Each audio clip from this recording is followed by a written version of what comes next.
The fight that has just kicked off, the 10 Commandments in schools. Well, Donald Trump is endorsing the idea of putting the 10 Commandments in schools and many other places. The ACLU has already leveled a legal challenge against a Louisiana law requiring the commandments go up in all publicly funded classrooms. Ladies and gentlemen, welcome to the Cold Civil War, the culture war, as many of us call it. Here's the question. Should the left be allowed to put up images from the Progress Pride flag, or images of the Progress Pride flag, which is an ideological symbol, not just some we love everyone's statement. It is an ideological symbol with stripes and colors that represent certain behaviors and morals. Is that any different from the 10 Commandments? Well, my friends, here's the issue. The left would argue, the ACLU would argue, it is viewpoint discrimination to ban the pride flag. And to put the 10 Commandments in the schools is also discrimination. Well, to be fair, requiring it in the schools perhaps may be discriminatory because they don't require anything else. But this is the issue you get with men on the left who would argue outright, you cannot put the 10 Commandments in schools, and they will put pride flags in schools. Why? Because morals over principles.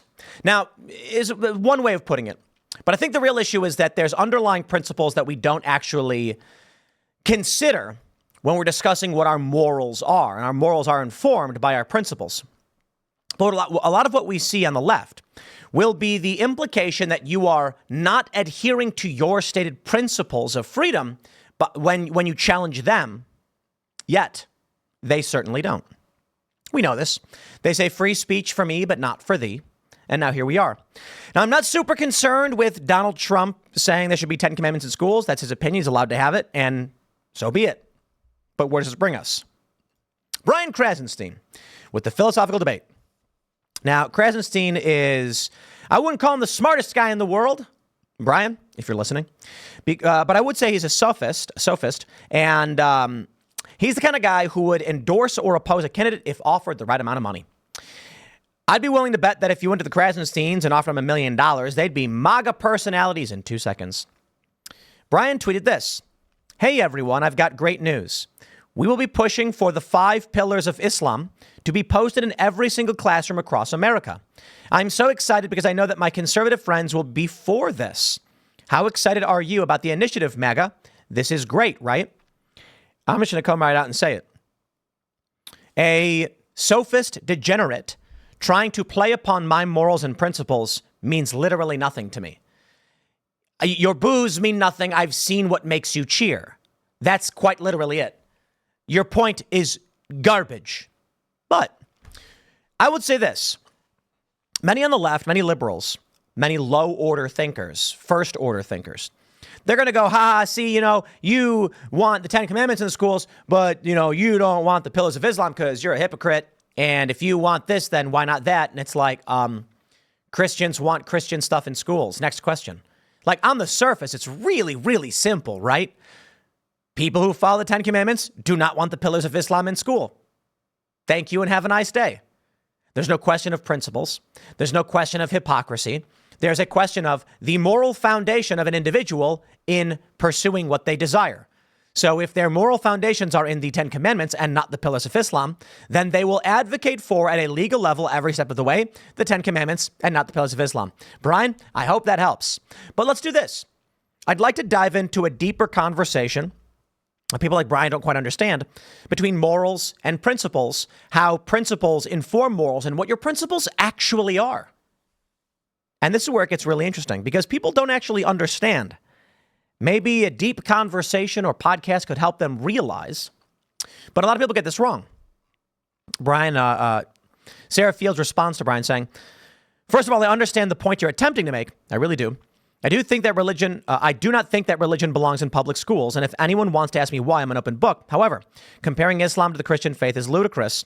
Biblical teachings spread love and truth. Islam teaches to remove the heads of those who oppose them. Well, I would say that Islam as a religion, I don't agree with that. Maybe the hadith and the practices culturally do. They do. Brian responds, both religions teach love. Both religions also push for horrible punishment on those who don't follow the religion if you read the Bible or Quran. And Sarah Field says, I have read both and you do not know what you are talking about. I will defer to Sarah in that regard, but I will say this. Brian Krasenstein, wanting the pillars of Islam in schools. All right, let's talk about morals, principles, and I'll start with a really simple one. A question that shows you the moral divergence of the left and the right. Should the government intervene to prevent medical malpractice against a child? That's the question. And you've heard me ask this question before, so for those that are fans of the show, you already know where this is going. I will elaborate. If a doctor prescribes a treatment to a child and the parents object to that prescription and say, you cannot do this, should the government be allowed to intervene and prevent the parents from blocking that treatment? Here we go. Let's say the child has cancer. A really, really safe to remove cancer. There's a tumor growing on them, and the doctor's like, this thing can be removed right now. You give us a couple hours, safe procedure to remove this tumor. If you don't, and it metastasizes, it spreads, it could become deadly, fatal, malignant. Okay. The parents say, no, we don't want none of your modern medical mumbo jumbo. You're lying to us and we don't know what this is all about. So we here object. And the doctor's like, look, he's got a tumor on the side of his neck. We can show you the x-rays. We can show you the proof. If we remove it now, he's good for life. It could be done very easily. And they're like, no, we object. Let's just say, for the sake of argument, it is a fact. The child has a 100% mortality rate in the next 6 months unless this tumor is removed. And it can be removed safely and easily with no risk, zero risk. But the parents refuse. Should the state intervene and say the child is getting the treatment to save its life? It's a tough question, right? Some people might not agree. Some people say no, the parents ultimately decide, because that's a principle of government non-intervention. Most people, I say being reasonable, would say, yeah, if some hippy-dippy parents are like, let's put it this way, they put their kid on a vegan diet and the kid is dying. And the doctor says, you cannot eat soy and nothing but soy, you will die. Okay, should the government intervene to feed that child? Vegan diet? Give the kid a steak. A lot of people would say, yes, the state should intervene. I'm of the opinion the state should intervene. I am not a big L libertarian. I believe that community exists for a reason. And if there are psychopath parents who are going to harm their kids, the state should intervene. The next question. You say yes. Now here's the problem. The principle is government non-intervention and the rights of parents, right? Well, let's talk about the morals there. There's no easy answer on the principle of should the government intervene, because what if the child says, I'm depressed, and the doctor says, then the only prescription is a sex change operation. No, then the state should not intervene. But hold on. They're the same thing. Doctors prescribing what they say will save the life of a child. Now you say, but Tim, that's absurd. Cutting the kid's balls off isn't going to save his life. That's a weird surgery. There's nothing. Agreed. But the doctor disagrees. And that's the point. If the parents disagree with the doctor, when is it acceptable and when is it not for the state to intervene? The underlying principle here actually is the betterment of the child. However, the betterment of the child is formed by our morals and the things we believe to be true. Thus, we come to morals versus principles, something Brian Krasenstein does not understand. That is to say, if you came to someone and said, should religious text be allowed in schools? The question is not yes or no. The question is not it's free speech or not. The question is which religion? Because our principles can only inform so far.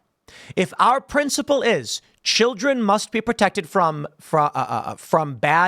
predators, from harm, and should be given information that benefits them.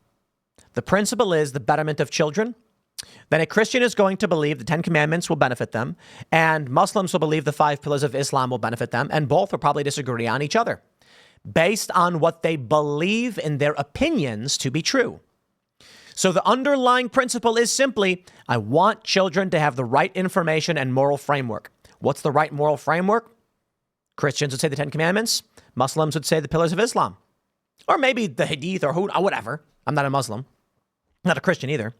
And thus, when a Christian says we want the Ten Commandments in schools, what they're literally saying at the principle level is children should be informed on what is right and wrong. That's it. That's simple. So when Krasenstein says, then you want the pillars of Islam in school, don't you? No. We want kids to be taught right and wrong. And Christians will say Islam is wrong and Christianity is right. That's it. And you'll disagree. That's it. Ultimately, here's the point. Pride flags in schools, the legal issue. The ACLU has taken the position that banning the pride flag alone would be a form of viewpoint or content discrimination prohibited by such decisions as U.S. v. Grace in 1983 and Reed v. Town of Gilbert. Here's your opportunity. Conservatives should actually file amicus briefs in support of the ACLU right here. And here's your game plan. Your legal firm, your activist group, you file an amicus brief in support of the ACLU arguing that the Ten Commandments should not be banned from schools nor the Bible for the same reason that it would be viewpoint discrimination. That would mean teachers would be allowed at their discretion to put up the Ten Commandments and give out Bibles in class. The ACLU would vomit all over themselves at the thought.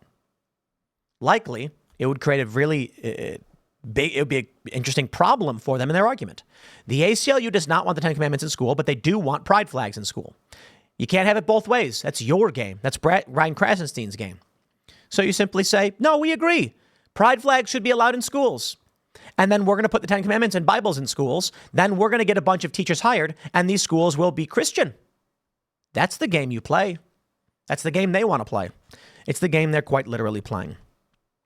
I see things like this where he's trying to make a point about, if you want the Ten Commandments, then we get the pillars of Islam. No. They put up that Satanist thing in that city hall or whatever where that guy smashed it. This is not, it's an unwillingness on the part of the left or an incapability to understand underlying principles. And they are rudimentary. What informs our morals? Keep kids safe. Not a complicated one, but what someone thinks will keep a kid safe is different from somebody else. And that's it. So if a Christian wants the Ten Commandments, it's unsurprising. They view it as moral foundational good that helps make kids safe. And they view other things like pride flags in Islam as not. Though to be fair, Brian, a lot of conservatives would probably prefer Islam to pride flags. Not that they'd mostly prefer either, but I hope you get the point. I'll leave it there. Next segment is coming up at 8 p.m. over at youtube.com/TimcastIRL. Thanks for hanging out, and we'll see you all then.